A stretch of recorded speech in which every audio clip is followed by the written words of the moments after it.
In the shimmering heart of the city's most coveted social enclave, where the grand arches of Sterling Hall rose like ancient sentinels guarding secrets of wealth and influence, the annual gala unfolded as a symphony of elegance and extravagance, drawing together philanthropists, entrepreneurs, and luminaries under a canopy of crystal chandeliers that dripped light like molten diamonds onto polished marble floors, etched with intricate patterns reminiscent of old-world grandeur, the air perfumed with subtle notes of orchids and aged oak from the towering floral arrangements that flanked every corner, while an orchestra in the background wove melodies of classical strings that seemed to harmonize with the clinking of champagne flutes and the soft murmur of conversations laced with deals and dreams. It was here that Dr. Maya Thompson approached with a measured grace, her invitation clutched in hand like a key to a world she navigated with both curiosity and caution, her mind already attuned to the subtle undercurrents that often accompanied such gatherings, where the veneer of inclusivity masked deeper judgments about who truly belonged amid the tailored gowns and bespoke suits. As a renowned scholar in cultural studies at the prestigious Avalon University, Maya had built a career on dissecting the very fabrics of society that now enveloped her, her publications on intersectional narratives earning her accolades from academic circles worldwide. Yet she carried with her the quiet awareness that in spaces like this, her brown skin and natural coils might prompt questions before her credentials ever did, a reality she had faced time and again in boardrooms and conferences where her insights were praised only after proving her place, her thoughts drifting back to a recent lecture where she had stood before a packed auditorium, her voice steady as she unpacked the layers of systemic barriers in professional environments, the applause ringing out as students nodded in recognition, a moment of validation that fueled her resolve to attend tonight's event not as an outsider, but as someone who claimed space unapologetically. The invitation had arrived weeks prior, embossed in gold on heavy cardstock that spoke of exclusivity, extended through mutual connections in the philanthropic world, promising an evening of networking and celebration for a cause close to her heart, advancing education in underserved communities. Yet as she handed it to the hostess at the grand entrance, a young woman with a pristine uniform and a smile that didn't quite reach her eyes, Maya sensed the first ripple of unease, the hostess's gaze lingering just a fraction too long on her simple yet elegant emerald dress that hugged her figure with quiet confidence, no flashy accessories or designer labels to announce her status, just the poise of a woman who had earned her stripes through intellect and perseverance. The hostess, whose name tag read Lila, flipped through a digital tablet with manicured fingers, her brow furrowing in feigned confusion as she murmured, "I'm sorry, but I don't see your name on the list, Doctor." Thompson, was it perhaps under another spelling or a +1? Her tone polite, but laced with that coded skepticism Maya had encountered before, the kind that questioned legitimacy without outright accusation, prompting Maya to respond evenly, "It should be there." My husband Ethan confirmed it directly with the organizers, her voice calm, refusing to betray the flicker of irritation building within as nearby guests glided past without a second glance, their laughter echoing off the vaulted ceilings adorned with frescoes of mythical scenes symbolizing prosperity and unity, a stark irony given the moment unfolding at the door. Lila tapped the screen again, her expression shifting to one of mild apology as she whispered into a discreet earpiece, summoning the manager, a middle-aged man named Victor with slicked-back hair and a suit that screamed authority, who approached with a stride that exuded control, his eyes scanning Maya from head to toe in that assessing way that cataloged her as an anomaly in this sea of pale faces and inherited fortunes. "Good evening, ma'am. There seems to be a discrepancy with the guest list." "Perhaps there was a last-minute adjustment," he said smoothly, his words dripping with the implication that such mix-ups happen to certain people, not the elite regulars who arrived in limousines and were ushered in with bows and compliments. Maya felt the heat of humiliation creeping up her neck, not from shame, but from the familiarity of being made to feel invisible. her mind flashing to another flashback of a high-profile symposium where she had been the keynote speaker, her analysis of cultural equity drawing standing ovations, yet here she stood, sidelined as a white socialite named Cassandra Hale swept in behind her, draped in a sparkling gown and pearls that caught the light like stars, greeting Lila with air kisses and a familiar laugh. "Darling, is my spot ready?" The usual near the stage, to which Lila nodded eagerly. "Of course, Miss Hale, we've held it just for you," bypassing any list check as if her presence was assumed, the contrast hitting Maya like a quiet storm. The manager, Victor, now suggesting,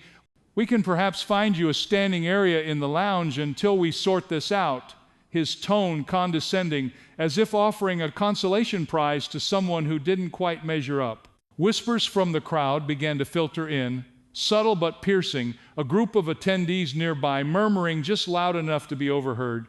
"Must be a gate crasher happens at these events, or she looks out of place anyway." Their words like invisible barbs that Maya absorbed without flinching, her training as a scholar reminding her to document mentally every microaggression, every glance that dismissed her doctorate, and her contributions to fields like social justice reform, where her books had influenced policy in multiple cities. Yet in this glittering hall, filled with celebrity guests mingling under banners of charitable causes, she was reduced to a question mark, her resolve hardening as she pulled out her phone to text Ethan. "They say I'm not on the list," standing at the entrance, her fingers steady despite the rising frustration, unaware that this message would set in motion a chain of events poised to unravel the facade of the evening. The atmosphere pulsed with superficial exclusivity, servers circulating trays of delicate canapes and sparkling beverages to those deemed worthy, the orchestra swelling into a crescendo that masked the underlying tensions, while Maya stood her ground, engaging in small talk with a sympathetic waiter who paused briefly, his eyes reflecting a shared understanding as he whispered, "I've seen this before, hang in there,"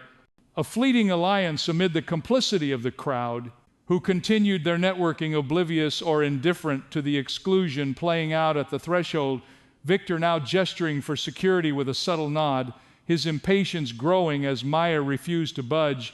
insisting calmly, "I'll wait for clarification from the organizers," her voice a beacon of composure that began to draw curious glances from more observant guests, one or two recognizing her from academic circles and furrowing brows in confusion, the buildup of suspense, thickening like the velvet drapes, framing the grand windows overlooking manicured gardens bathed in twilight hues, the gala's theme of unity and progress ringing hollow in this moment of division. As minutes stretched into what felt like an eternity, Maya's thoughts wandered to her journey, from humble beginnings in a community where education was a ladder out of limitations, to earning her PhD through sheer determination, mentoring students who looked like her and faced similar barriers, her work celebrated in journals and TED-like talks where she advocated for equitable spaces. Yet here the irony stung, the vanishing invitation, not just a clerical error, but a manifestation of deeper prejudices that prioritized appearance over substance. Victor's coded language. We have standards for our VIP sections revealing the unspoken rules governing who ascended the invisible hierarchy. Cassandra Hale, now ensconced at what should have been Maya's prime spot, laughing with influencers and donors, her presence unchallenged, while Maya endured the stares and the subtle shifting away as if her persistence was the disruption, not the bias itself. The hall's glamour clashed vividly with this underbelly of exclusion, the crystal decorations refracting light into rainbows that danced across faces masked in politeness, the orchestral music weaving through the air like a soundtrack to a drama unfolding in real time, Maya's quiet resolve a counterpoint to the superficial chatter, her text to Ethan sent, the anticipation building as she envisioned his response, though she had no inkling yet of the full extent of his influence. The chapter of this evening poised on the edge of transformation, the vanishing invitation, merely the spark in a powder keg of revelations waiting to ignite the crowd's complicity, a silent chorus to the injustice. Yet in Maya's eyes burned a determination forged in countless such trials, ready to turn the tide with grace and unyielding presence, the Sterling Hall's facade of perfection cracking just enough to let in the light of impending change. As the opulent strains of the orchestra continued to fill the cavernous expanse of Sterling Hall, where laughter and clinking glasses formed a veneer over the evening's undercurrents of ambition and alliance,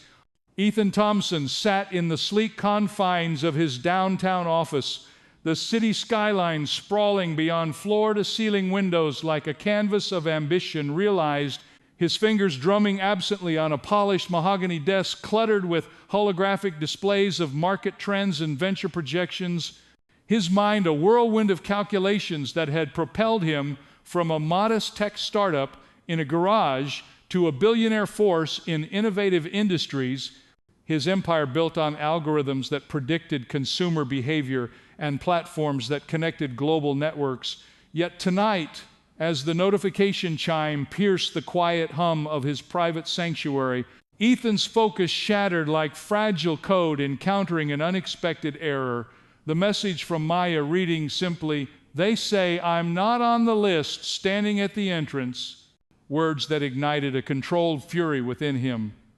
Not the explosive kind that toppled deals, but the precise, surgical anger of a man who had long learned to wield influence from the shadows. His role as the silent majority investor in Sterling Hall, holding a discreet 62% stake, acquired through layered acquisitions to monitor the venue's operations without the glare of public scrutiny, had been a strategic choice, allowing him to observe how power dynamics played out when unchecked. A lesson drawn from his own ascent, where early investors had dismissed his ideas based on his background as a first-generation innovator from an underrepresented community. Flashbacks surging through his thoughts to those pivotal board meetings years ago, where suited executives had questioned his vision for ethical AI, their skepticism veiled in concerns about market fit but rooted in deeper preconceptions. Ethan's bronze complexion and unassuming demeanor prompting whispers he had overheard in corridors,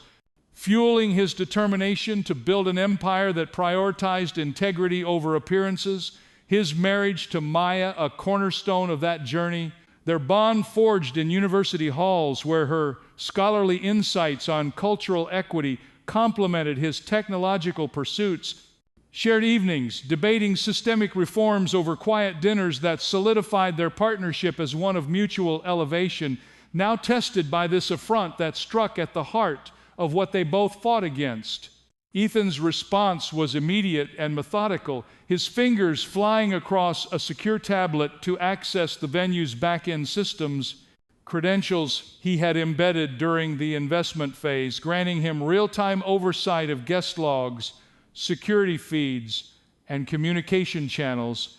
the digital interface revealing the override on Maya's entry at precisely the moment Cassandra Hale arrived, a time-stamped edit that erased her name in favor of the socialites, evidence that confirmed his suspicions of ingrained biases he had suspected from anonymous staff reports trickling in over months, patterns of selective treatment that favored certain profiles while marginalizing others, his mind racing to compile a dossier of screenshots and audit trails that would serve as irrefutable proof, not for immediate confrontation, but for a calculated unveiling that would dismantle the rot at its core. In parallel, Ethan initiated a covert communication with his trusted assistant, Lena, a sharp-minded operative who had infiltrated the event as a coordinator under an alias, her role to blend seamlessly among the staff and gather on-the-ground intelligence, a quick encrypted message instructing her to position near the entrance and relay observations. Lena's responses painting a vivid picture of the scene, Maya's composed stance amid the growing whispers, Victor's condescending gestures, and the complicit nods from attendees who viewed the disruption as minor entertainment, her insights enriched by eavesdropped conversations from diverse guests, including a journalist named Sophia Reyes lingering in the periphery, her notebook discreetly capturing notes on the gala's underbelly. sensing a potential story in the unfolding tension as she mingled with underrepresented invitees who shared hushed tales of similar slights at past events. One entrepreneur from a tech minority program confiding how his firm had been overlooked for partnerships despite superior innovations. Another artist describing how her work was praised but her presence questioned. These viewpoints weaving a tapestry of systemic exclusion that Ethan absorbed, fueling his resolve to expose not just this incident but the broader network sustaining it. Flashbacks interwove with the present as Ethan recalled a defining moment in his rise, a venture pitch where a panel of investors had dismissed his prototype for a bias detection algorithm, their feedback couched in terms of viability but laced with doubts about his fit in the industry, a rejection that spurred him to self-fund and scale the technology into a cornerstone of his portfolio. Now ironically poised to turn inward on venues like Sterling Hall, his investment there a deliberate testbed for observing real-world applications of equity, the shadows of influence he cast allowing him to maneuver undetected, much like the algorithms he designed that anticipated moves before they occurred. Lena's updates continued, detailing how Maya had begun subtle networking despite the humiliation,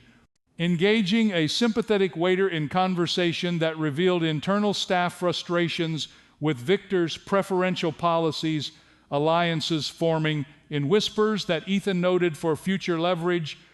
his own preparations escalating as he cross-referenced the guest list with public records, uncovering ties between Cassandra and venue sponsors that hinted at quid pro quo arrangements, a web of favoritism that extended to rival investors who had long eyed his stake in the hall, their subtle machinations perhaps contributing to this orchestrated slight, a subplot of corporate intrigue adding layers to the evening's drama, Ethan's strategic mindset dissecting each angle like code optimization, deciding against a rash arrival in favor of amassing an arsenal of data that would ensure not just vindication but lasting reform. The psychological buildup intensified within him, a blend of protectiveness for Maya and a broader indignation at the persistence of barriers he had shattered in his field. His marriage, a testament to bridging worlds, her academic rigor complementing his innovative drive, shared visions for foundations, supporting underrepresented talents now threatened by this microcosm of inequality. Ethan's decision crystallizing to expose the bias systematically, not through outbursts but through revelation, contacting a discreet network of allies, including board members sympathetic to his ethos, planting seeds of an impending audit that would ripple through the venue's leadership,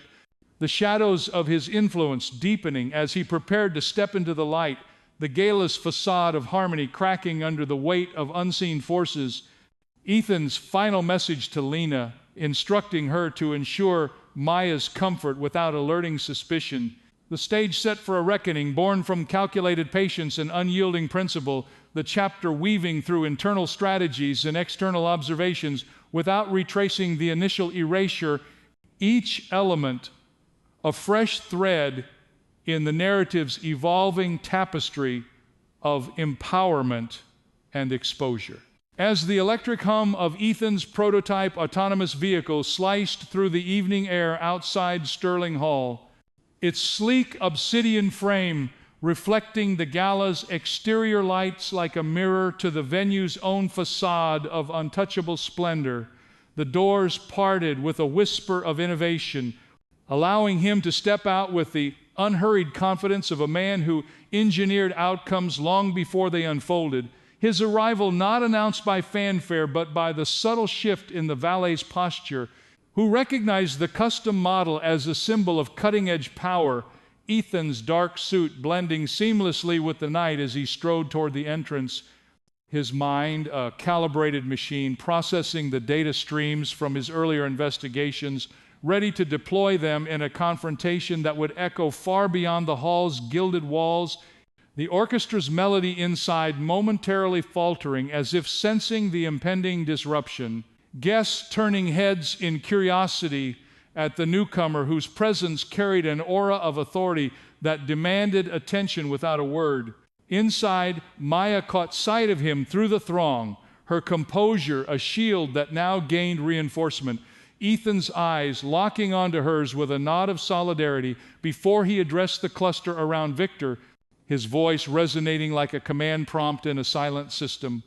Victor, a word now, drawing the manager away from his posturing. The live stream feed of the gala,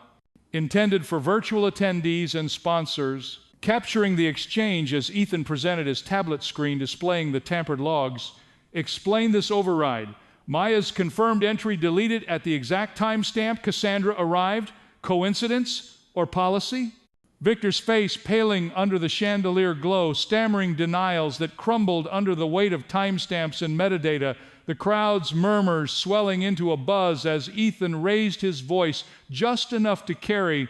"This isn't isolated. It's a pattern 17 similar erasures in 6 months, all targeting guests who don't fit your narrow vision of prestige," his revelations unfolding like a digital unraveling, board members in attendance shifting uncomfortably as he invoked Clause 14 of the investment charter for immediate review, the confrontation escalating into a live stream spectacle when a glitch in the feed broadcast it wider, viewers online reacting in real time with shares and outrage, hashtags like #Sterling Bias and #Reclaim the List trending as clips circulated. Victor's dismissal announced on the spot amid gasps. "Your tenure ends tonight. Security will escort you."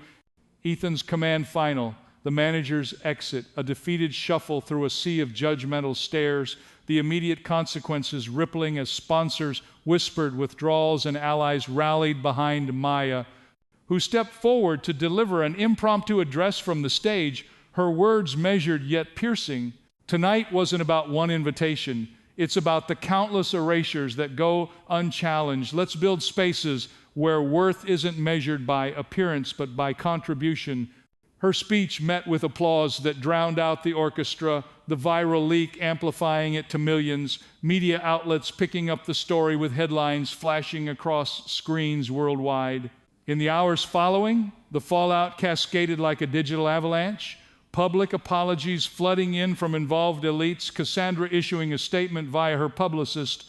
"I regret any role in perpetuating unintended divides, though laced with deflection that only fueled backlash, influencers boycotting future events at the hall," while Ethan's launch of the Equity Echo Foundation announced in a press release, a nonprofit dedicated to auditing high-profile venues for inclusive practices using AI-driven tools. He had pioneered partnerships forming with organizations focused on cultural access, donations pouring in from unexpected quarters as the story resonated with those who had faced similar dismissals in boardrooms, galleries, and theaters. The Foundation's first initiative, a nationwide scan of event logs for patterns of exclusion, reports generating waves of reforms as exposed entities scrambled to comply. Maya's collaborations blossomed in tandem, her university inviting her to lead a series on institutional equity, partnerships with policy think tanks, turning her insights into actionable frameworks for event management. Her return to Sterling Hall weeks later, a triumphant reclaiming, the venue overhauled with transparent digital check-ins and staff trained in bias recognition, new leadership promoting from within diverse ranks. The gala rebranded as an inclusive forum where underrepresented voices, headline panels, reflective vignettes, capturing personal transformations, Ethan mentoring young innovators in his labs, sharing lessons on leveraging shadows for light, Maya hosting workshops for students on navigating exclusive spaces with unyielding grace, and even former skeptics like a board member who had stayed silent now advocating for change in their circles. The echoes of that night fostering a broader societal ripple. Industries from hospitality to entertainment implementing equity audits inspired by the Foundation's blueprint. Online campaigns amplifying stories of quiet triumphs over exclusion. The narrative evolving into a movement where one vanished invitation sparked a chorus of visibility. The long-term impacts unfolded in unexpected ways. Sterling Hall becoming a model venue with features like anonymous feedback, kiosks, and diverse curatorial teams. Attendance diversifying as word spread of its authentic shift. Ethan's vehicle prototype symbolizing the fusion of technology and justice as he donated models to community shuttles for access to cultural events. Maya's academic papers citing the incident as a case study in real-time reform, collaborations extending to international forums where she spoke on global equity in elite settings, the foundation expanding with satellite offices, auditing festivals and conferences, public figures who once embodied exclusivity now endorsing the changes with genuine endorsements, a poignant scene unfolding as Ethan and Maya hosted a mentorship dinner at the revamped hall, young professionals from varied backgrounds sharing aspirations around the once contested tables, laughter and ideas flowing freely, the legacy of that evening, not in punishment but in progress, the echoes of equity resonating as a timeless reminder that true influence lies in uplifting rather than overshadowing, the story closing on an inspirational horizon where vigilance sustains the change every reclaimed space,